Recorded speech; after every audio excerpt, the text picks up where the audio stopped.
Antarctica, bleakest continent on Earth, swept by savage blizzards with winds sometimes exceeding 100 miles per hour.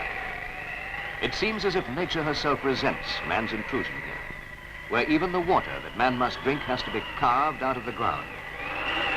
During the long winter months, the sea freezes for hundreds of miles offshore, and the coast can only be reached during high summer. Australia's main Antarctic research station is at Mawson, 3,600 miles southwest of Melbourne. Each year, 25 men man the station, named after the great explorer Sir Douglas Mawson.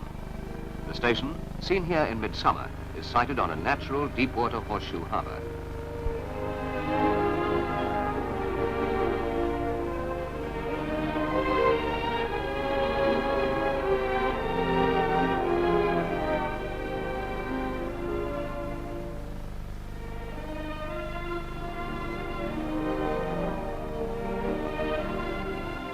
The proclaimed Australian territory in Antarctica totals nearly 2.5 million square miles, about 3/7 of the continent.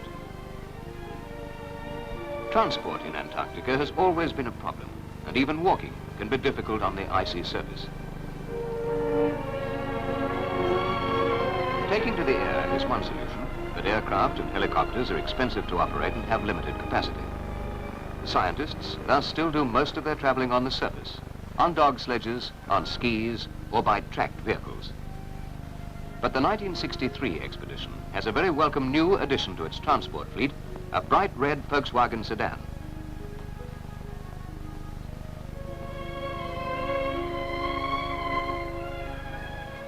The first stock sedan car in Antarctica came straight from the production line of the Australian Volkswagen factory in Melbourne.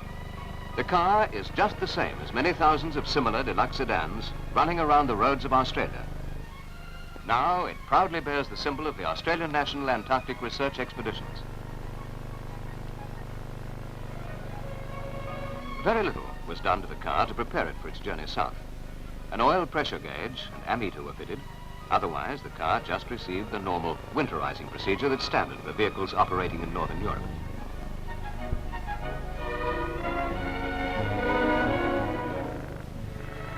A cover for the fan air intake was designed to keep drift snow out of the fan housing when the car was parked. With these few modifications, the car is ready to make its journey south.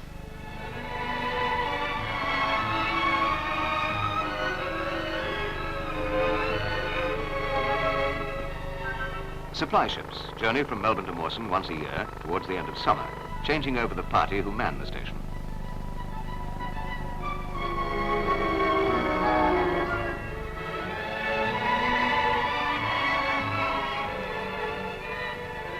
Stevedores make fast the Volkswagen ready for loading.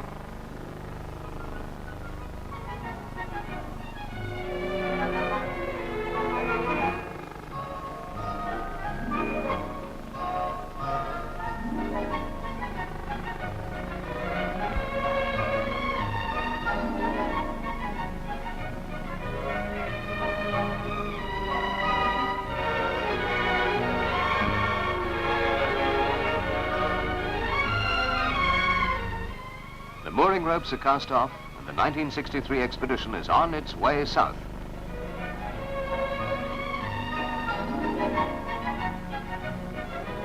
Every expedition going south must be prepared for passage through the world's stormiest oceans. A great area of the Southern Ocean surrounding Antarctica is covered during the summer months with ice floes varying in diameter from almost a mile down to a few feet.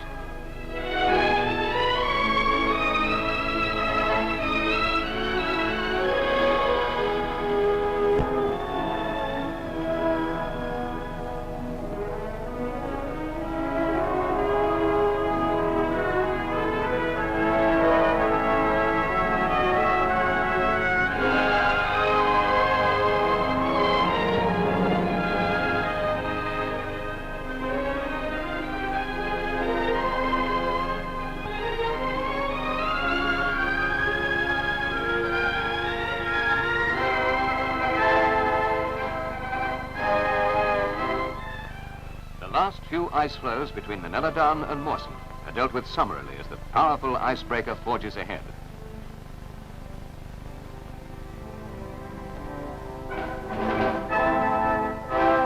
Dr. Philip Law, the director of the Antarctic Division, will supervise the changeover of men and equipment.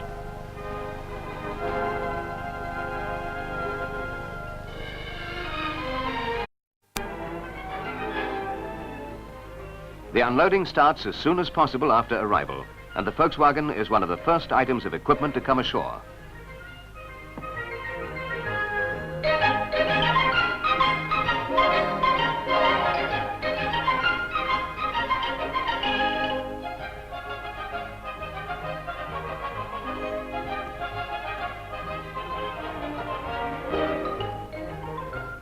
As usual, the amphibious Army duck provides the power for moving the pontoons to shore.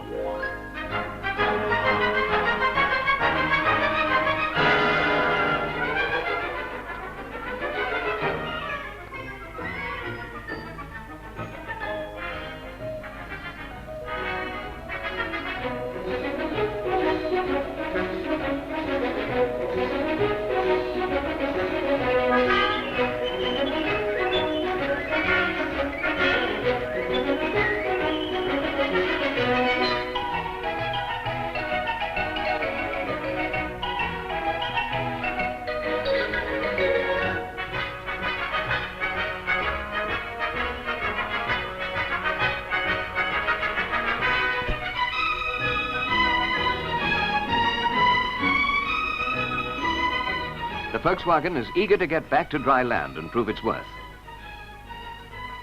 It surges ahead to become the first standard production sedan in Antarctica.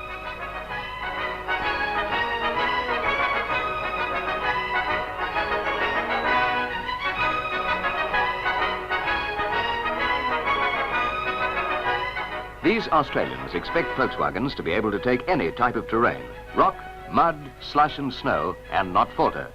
But how will it perform in Antarctica? The engine being air-cooled, there'll be no freezing radiator problems.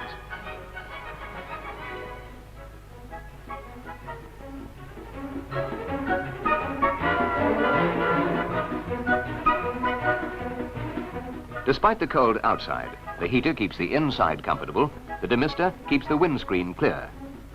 Test runs soon establish that the Volkswagen can more than hold its own in the rugged conditions of Antarctica.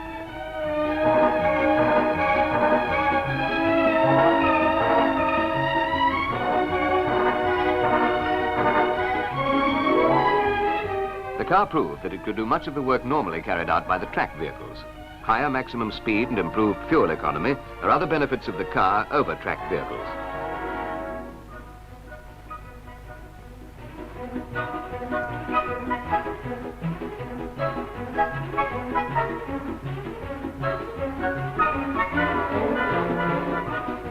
A trip was made to Rumdoodle Airfield, 10 miles inland from Mawson, on the vast polar plateau.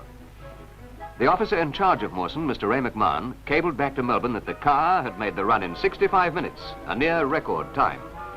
Mr. McMahon reported that the vehicle's performance had been excellent and that the ice slopes and crevassed hills had been encountered without difficulty. Since this film was taken and brought back on the Neladan, cabled reports have told of trouble-free motoring on a number of assignments. The men at Mawson are delighted with the new addition, and Volkswagen is proud to be associated with the vital work being carried out by the Australian National Antarctic Research Expeditions, and confident too that the inimitable Beetle will prove as indefatigable in Antarctica as 6 millions of its brothers have proved on the other great continents of the world.